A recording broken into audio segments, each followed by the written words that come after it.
This was my second trip to Bath and my first time staying at the Z Hotel or the Z Hotel, I'm not sure which is the correct way to pronounce it. As you might be able to tell from this footage, the hotel room that I was in did not have a window, so it was like completely enclosed. That was totally fine for me. I was staying on my own and I was just really in there to sleep. It had everything I needed. So I would recommend it if you are looking for a more affordable option in Bath. Bath can be pretty expensive to stay, and I would say the Z Hotel was the most affordable option I could find outside of a hostel. So yeah, I would recommend. I first visited Bath about 2.5 years ago when I first moved to the UK, and it was towards the end of April, so the middle of spring, and I just really fell in love with the city. I knew I wanted to do a return trip and see a bit more of it, and I've been meaning to come back for ages, but I'm actually really glad with the way the timing worked out, because on this trip I ended up coming in late November, so it was the completely opposite season, right towards the end of autumn, and it was really, really beautiful. As you can probably tell from the river, there had just been a storm in the UK and the river was flooding and overflowing, so that's not what it normally looks like. But yeah, the autumn time was a really great time to visit Bath. I'd say you don't need to visit Bath at any specific time of the year unless you're coming to see something specific, like they do have Christmas markets which were being set up while I was there. But apart from that, I feel like it really works for any season because it is such a small city. You can walk around it really easily. You don't have to spend a lot of time traveling between destinations out in the cold or out in the heat. So it works either way really, but it was pretty in autumn. There was lots of green spaces and trees around Bath, so it's really pretty in spring with all the flowers, and it's really pretty in autumn with all the beautiful orange leaves and things like that. This bookshop that I'm about to walk into, I visited for the first time on this trip, and it was absolutely stunning, very huge, 3 different levels. If you are into your books or reading, this is definitely a must-do stop for Bath. I cannot remember the name of the bookshop though, so I will leave it in the description below if you would like to visit as well. One thing that I always love when I'm traveling is just walking around the city. And I feel like Bath is perfect if you're also one of those kind of people that just love having a bit of a wander. Bath is just beautiful all over, so you can just walk around all day, take everything in. There's beautiful shops, there's beautiful houses and other buildings, there's lots of parks, there's lots of hikes around the area as well, so you won't come across any unattractive areas no matter where you go, so you can get a bit lost and you'll still come across some interesting things. I was really lucky on this trip with the weather.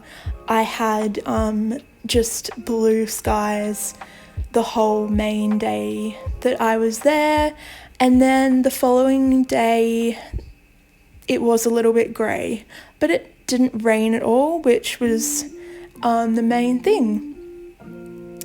And it wasn't too cold yet. So yeah, walking was completely comfortable. You really don't need a car to visit Bath. There's a train station that basically drops you right in the middle of the city. So you can travel by train for sure, and you won't need a car while you're there either. Aren't the buildings just gorgeous? I love the colour of the stone in all the buildings around Bath. It's just so pretty and warm, like kind of honey coloured. Just so many gorgeous buildings to have a look at. Definitely bring your camera when you're in Bath, because you will get some absolutely stunning pictures and videos. There's just so many cute little streets, so many cute shops and cafes. I would say definitely spend at least 2 nights in Bath if you're coming for a one-off trip. Now this is the Royal Crescent, which, if you're familiar with the show Bridgerton, this is one of the filming locations for that show, and there are other filming locations from the show scattered around Bath. If you're interested in looking those up, they're easy to find. I'm visiting the Royal Victoria Park here as well. This is really pretty, and it has a botanical garden in the middle as well, which is gorgeous. Both times I came here on my last trip as well, and both times it seemed really quite empty and quiet. So yeah, it's very peaceful and beautiful, and you can see all those beautiful orange leaves. I mean, I am a little bit late for autumn. At the end of November, some of the trees are pretty bare, but yeah, still some lovely pretty leaves around. I've lived in the UK for coming up to 3 years now, and I still haven't really got over the squirrels. We don't have them in Australia, so it's kind of like a novelty, and they are really cute, you have to admit that. But yeah, whenever I see a squirrel, it more often than not does still get its photo taken. A few of the other main attractions in Bath are the Roman baths, which I did visit on my first trip. They are the site of the Roman built baths that are set over the hot springs that come up in Bath. That is definitely worth a visit. It is a little expensive to get into, but it's like a full day activity. They've kind of set up a little museum in there, so they give you a lot of history and information about the Roman baths. You get an audio guide, so there's a lot of things to see and learn in there. Even though it is quite expensive to do, I'd definitely say it's worth doing once if you are going to visit Bath. You can't touch or bathe in the Roman bath water at all, but if you do want to experience the hot springs in Bath, there is also Thermae Bath Spa, which is like a real operating spa. They have a pool set up on their rooftop, which has water that comes straight out of the hot springs, which I believe the temperature is somewhere between 30 and 40 degrees, so it's really, really nice and warm. So you can definitely do that activity at any time of year. And there's also some lovely views from that rooftop pool, and they've got a sauna and steam room and things as well. This is a delicious little matcha treat that I had in the afternoon. And then this was the main activity that I did in Bath this time around. I went for a tour of the Bath Abbey. So the main reason I did this was because I wanted to get up onto the rooftop for the amazing views over Bath.